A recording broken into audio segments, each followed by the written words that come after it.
Live from PDAC 2015, it's the Small Cap Power Expert Interview featuring Rick Rule. Today we're at PDAC 2015 with Rick Rule. Welcome, Rick. Thank you. Rick, if you could define capitulation for us and tell us your thoughts on capitulation in the resource sector. My experience with capitulation has been a sort of a tumultuous end to a bear market where buyers and sellers just both absolutely quit. Sort of a 3-week period where the market goes almost laughably no bid. I realize that your listeners and readers won't think of it as laughable. The other part of capitulation is when the issuers capitulate.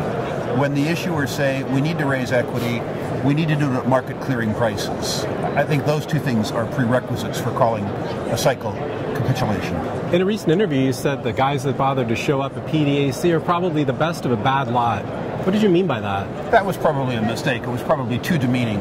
But the truth is that the TSX Venture Exchange, at least the parts that had to do with resources, there's too many listings. And many of the listings were, in effect, paper creations in the last decade. That needs to stop. There are a whole bunch of companies that are non-viable. There are a whole bunch of employees in the industry who don't add any value. And that needs to get flushed out before the market can go higher. The general and administrative burn on the industry overall is unacceptably high. If there were 500 or 600 fewer listings, the capital that had been deployed in those companies could be redeployed in better companies with better managers to the betterment of all. Just to switch gears, if you could choose just one resource subsector to invest in this year, what would it be? I suspect that the commodities that will do the best in terms of equities will probably be gold. But I'd like to answer the question differently. If you are going to invest in exploration in the juniors, the prospect generator joint venture business model, irrespective of commodity, is statistically over time the most successful way to deliver value to investors in exploration.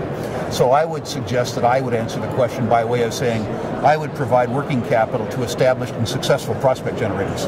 Do you think that junior resource stocks still have a place in a retail investor's portfolio? In a speculative portfolio, I suspect they have more of a place now than they have for the last 10 years. The truth is, arithmetically, that a market that's down by 83% in real terms, like the TSXV, is arithmetically 83% cheaper, therefore 83% more attractive.